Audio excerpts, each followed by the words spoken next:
Watching your favorite idols and groups perform on music shows is still a very big, crucial part of being a K-pop fan. However, people have noticed that idols, especially the ones who are more popular, rarely have long promotions now, and if they do promote it, they usually do about 5 performances before wrapping things up. So why don't idols go to music shows anymore? When singer Jong-hwa appeared on Suchwita, she and BTS's Suga discussed the length of promotions that groups have nowadays compared to first and second generation idols. He specifically mentioned hearing about the lengthy promotional cycles of first generation K-pop artists, which used to last up to 6 months, in contrast to today's promotion periods of 3 or 4 weeks. Jung-hwa confirmed this, finding it hard to imagine promoting for just a few weeks. She recalled her hit song Poison, which stayed at #1 for 3 months straight due to how long she promoted it. After promoting this track, she said that she would immediately release a new single and promote that for a few months as well. Looking at the state of K-pop today, it's hard to imagine seeing an artist on variety shows and music shows for more than a month, let alone 6. One thing is clear, it's not because they're unimportant, as they have significantly boosted group popularity and even helped songs top the charts. For example, ITZY's Cake climbed up the Melon chart for about 80 spots after they promoted the song on music shows. Similarly, part of STAYC's popularity is because they did a good job during promotions and their live performances got a lot of attention. More recently, I've reached the top 3 spot on Melon after they started promoting the song on music shows, and Baby Monster overturned the poor public opinion thanks to their amazing live performances.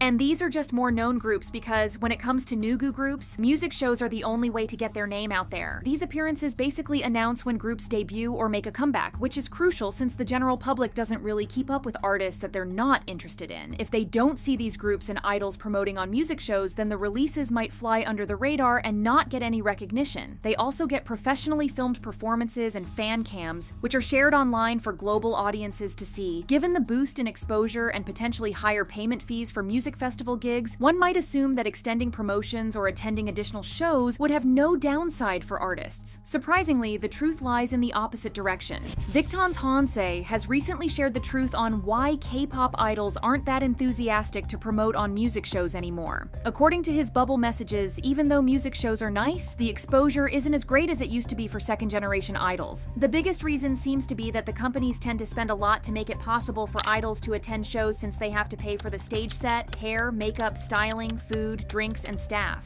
At an estimate, Hanse said that companies have to pay more than $7,000 to attend music shows for a week, and in return, they get paid about only $36. If a group has more members, they need to split these couple of dollars between all of them. Even though Hanse said that his group received only $36, popular groups get more, but it's still not as much as it varies between $117 to $443. On top of it, the money that gets spent to get the idols promoted on music shows gets added to their overall debt, which they need to repay. However, Hanse acknowledged that sometimes idols have no choice but to promote because of the fierce competition. As to why he shared this information with fans, Hanse said that he just wanted to explain why sometimes they don't go to music shows or promote them. He went on to write, "There are very few idol teams that get paid, except for the idols who become headliners at the top festival lineup or gain recognition from the public, not only their fandom. Most of the team's contracts expire with just debt left." The information that Hanse shared shocked netizens. They were aware that idols, especially the ones who aren't under big companies, didn't get paid fairly, but getting $36 after spending more than $7,000 was ridiculous. But Hanse isn't the only idol who's talked about how tough it is to promote on music shows, a process that starts even before promotions begin. According to an article by Ilgan, when it comes to music shows, there's a hierarchy. There's a producer who oversees things and who is managed by the chief producer, who's responsible for 3 to 4 programs. They're key figures on whether idols and groups appear on music shows in the first place, which gives them a lot of power, which they love to use. Specifically, on Tuesdays, producers have a designated time to meet with agency representatives. This leads to about 70 to 100 managers signing up and waiting for an hour or more to meet with the producer. The producers also use their power to get other groups to appear on their variety shows. For example, if an agency wants their rookie group on the show, they might have to agree to have a top-level star from their roster appear on another program run by the chief producer. This results in unexpected appearances of top stars on shows like Radio Star or Law of the Jungle. Not only that, but agencies tend to hold a lot of grudges as well. If a group decides not to promote on music shows from the comeback, the network can actually ban the other artists from that agency from appearing on their shows. This actually happened with Hybe and MBC, who had beef that lasted until November 2023, following BTS's absence from MBC's Gayo Dejajon 2019 on December 31st in favor of performing at ABC's Dick Clark's New Year's Rockin' Eve. Artists under Hybe were restricted from performing on Music Core. After Hybe bought Pledis, 17 stopped performing on the show even though they previously had a strong relationship with the broadcast. Similarly, LE SSERAFIM didn't perform on Music Core until the feud was over, and groups like TXT and ENHYPEN were also left out during their comebacks. There's also a story that was shared by the members of Girls' Generation. They had a car accident in 2008, but they were supposed to appear on Music Bank in just a few hours. Instead of getting to hospital, the members actually ran through the whole city to get to the Music Bank on time because not showing up would result in them getting banned from appearing on the show. What's also interesting is that nowadays, if the agency wants to secure spots for their artists on high-rating and influential shows like King of Masked Singer and Running Man, the artists must first appear on music shows. If the agencies succeed in getting their artists a spot, they should be ready to spend quite a lot to promote them.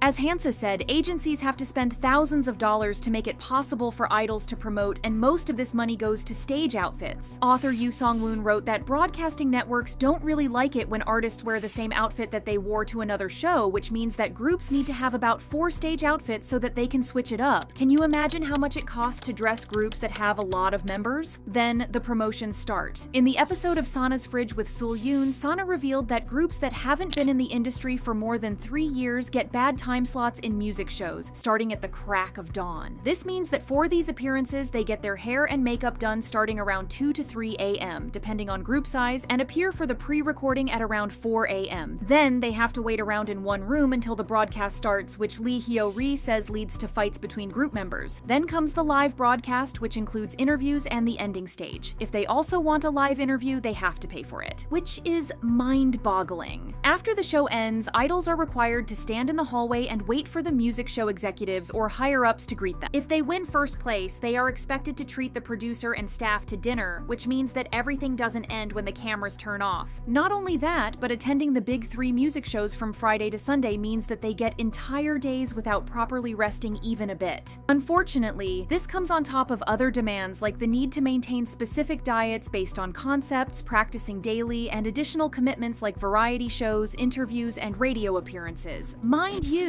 all of this is being done for shows that are already losing their viewership. In March of this year, it was reported that the ratings for 3 main music shows were pretty low. To give you an idea of this, MBC's Show Music Core had a rating of 0.4%, KBS's Music Bank had 0.8% viewership, and SBS's Inkigayo had 0.7%. The highest viewer rating recorded among these shows is 1.2% for Music Bank, with most broadcasts recording ratings below 1%. If these were any other shows, they would likely have been canceled and forgotten by now. However, despite costing a fortune and being exhausting for both staff and artists, these weekly music shows have stood the test of time while the costs of appearing there have risen. An agency director stated, "If you measure the income, it's better to go to a local event than to go on TV." This might be happening as broadcasting companies are uploading all performances and individual fan cams on YouTube, and as a result, the general public doesn't watch the performances on TV anymore. Actually, back in 2020, companies argued that artists and their management should receive a share of the revenue from videos posted on broadcast station YouTube channels. Some videos, including unreleased or fan-taken ones, are sold to telecommunication companies for profit. However, neither the artists nor their management can claim any rights to these videos, even though the artists appear in them. There was even an unnamed broadcasting company that caused controversy by asking management to waive portrait rights for video resale, but as we mentioned, no matter how unfair and even inhumane the conditions are, this is the only way for Nugu groups to gain even a bit of recognition. Even if they don't win first place on music shows, they have a better chance of going viral through a good performance or a fan cam than they would if they appeared in company-made content.